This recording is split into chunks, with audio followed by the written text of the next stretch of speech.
11:30. Here's our Blue Ox Heating and Air question of the day. Do you think concerns over Clinton's health will impact her chances to win in November?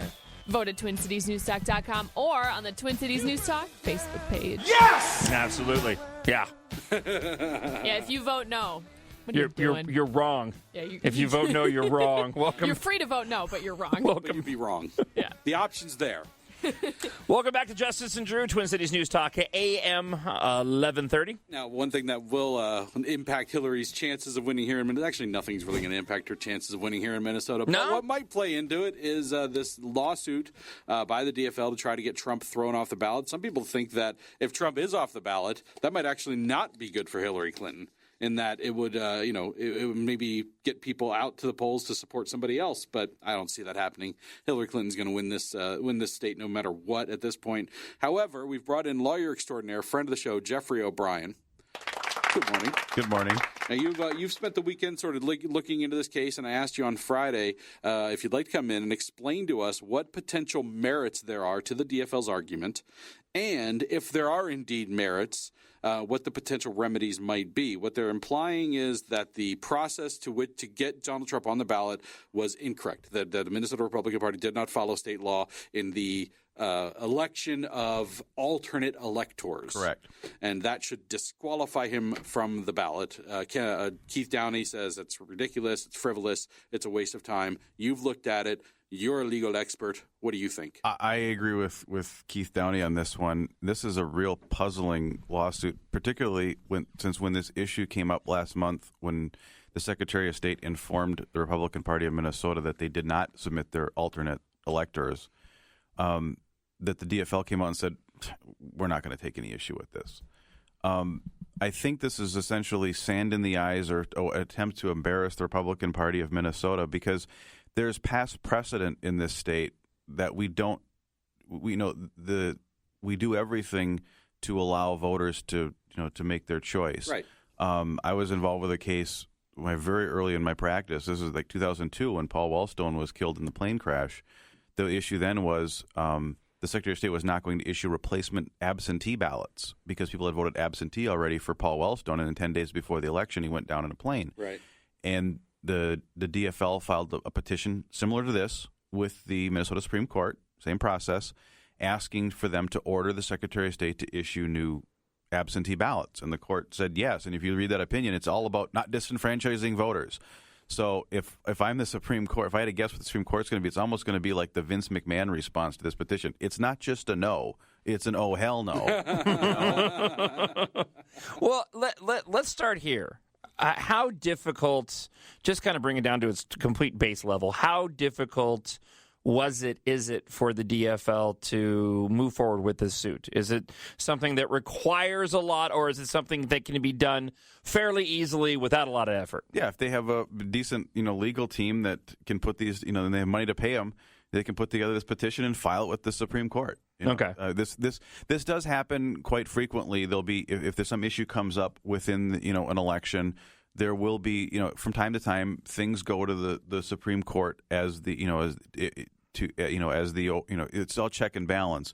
Secretary of State, is the elections officer for the state, but someone has to check on the Secretary of State. So then they have this petition, this statutory provision where you can file a petition with the Supreme Court as to any errors or omissions or clarifications or things that you would ask to have the court kind of oversee versus what the Secretary of State's doing. So in this case, the Secretary of State, who actually is of the same party as the party filing the petition, approved certified his Trump's name onto the ballot. So right. So let's say that the court looks at the case and they do find that the Minnesota GOP actually didn't follow the technicalities of getting these alternate electors named. Right, which is a possibility, right?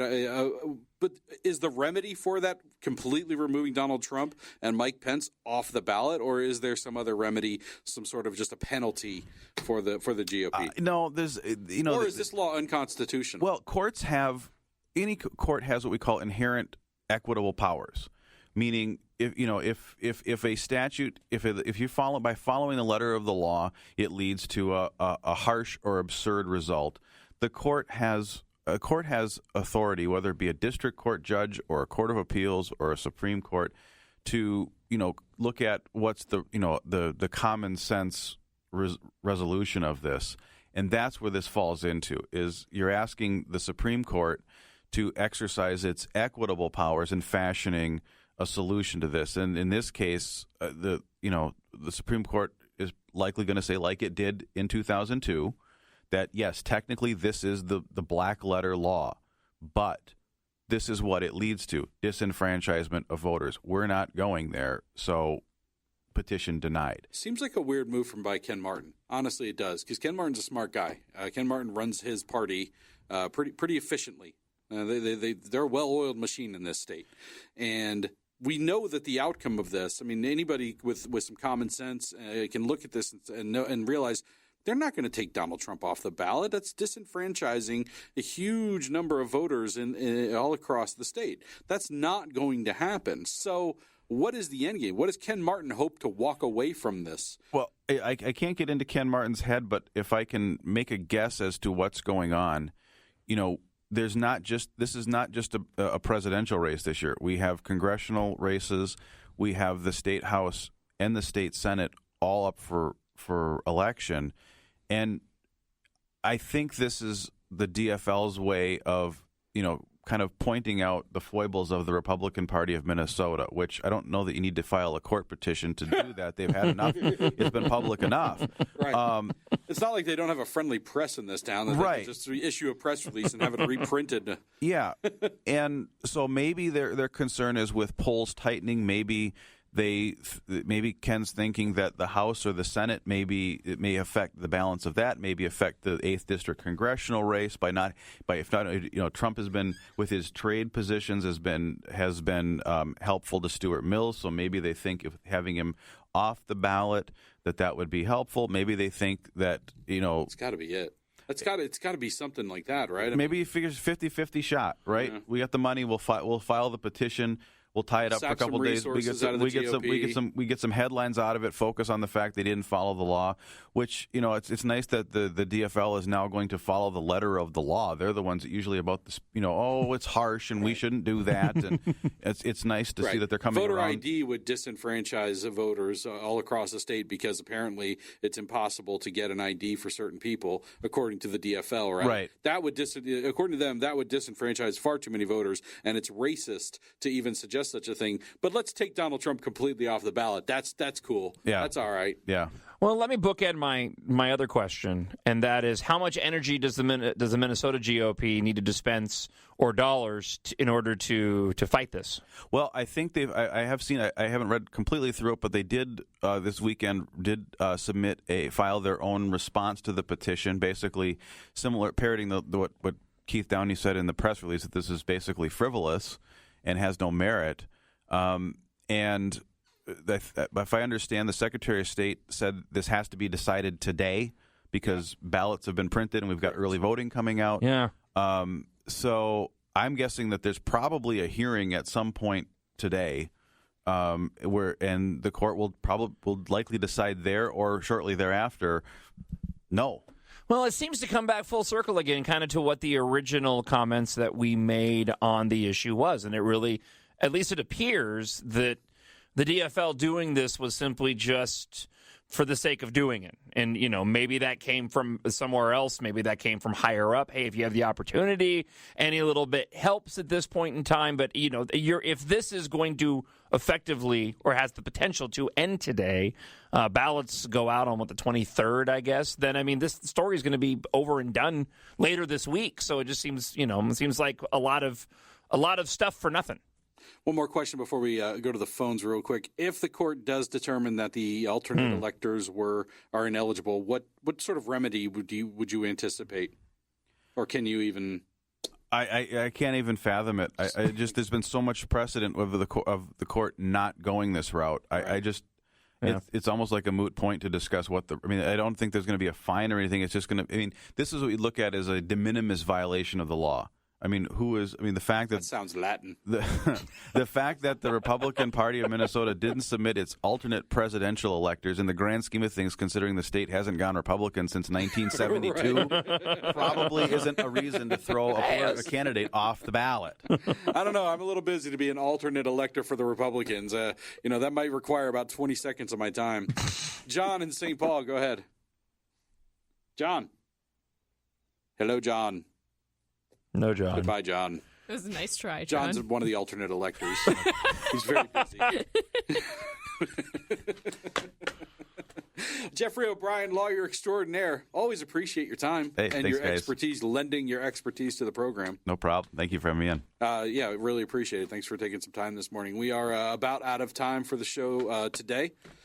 Yeah, tomorrow I'll have to get to the editorial that was written as it relates to Colin Kaepernick and respect to anthems enough to use it as a protest vehicle. It really is amazing the amount of effort, and it's nothing new, but just as of late, the amount of effort the media has been putting into just dismissing real legitimate complaints and concerns. I mean, whether it's the NFL, the protest, Hillary Clinton and her health issues. I mean, this election will obviously be defined by these two candidates, but also by just how far the mainstream media has fallen. Well, it's kind of par for the course that when, quote unquote, the right wing, when conservatives start crying foul about something, the media, their instinct is to dismiss it. Right. Their instinct is to dismiss it. And I think, the conservative, the right wings, they bear some of the responsibility for that, for crying wolf about things that they probably shouldn't have focused a lot of time. Hillary Clinton's body double is like number 3 trending right now on Twitter. Yeah. So case in point. That's your own fault. But there are plenty of examples. You can look at the build-up to the Affordable Care Act, Obamacare, of how everything that the critics had cried foul about leading up to it has since come to pass. Coming up on tomorrow's show, interesting article, didn't get a chance to get to today, but real-time election day projections might be upending your normal news traditions come November. Some interesting analysis and some teams in place to provide real-time data of this upcoming presidential election, and it has the potential to turn everything upside down. Now, temps today are going to be in the mid to upper 70s, so try not to get overheated. I don't want any listeners out there falling over. I saw somebody fall in the hallway on the way to the bathroom. And then somebody fell in the bathroom. It's dangerous. It's dangerous out there. Everybody be careful. Have a team around you at all times. Sam just fell over. It's like an hourly thing. Ow!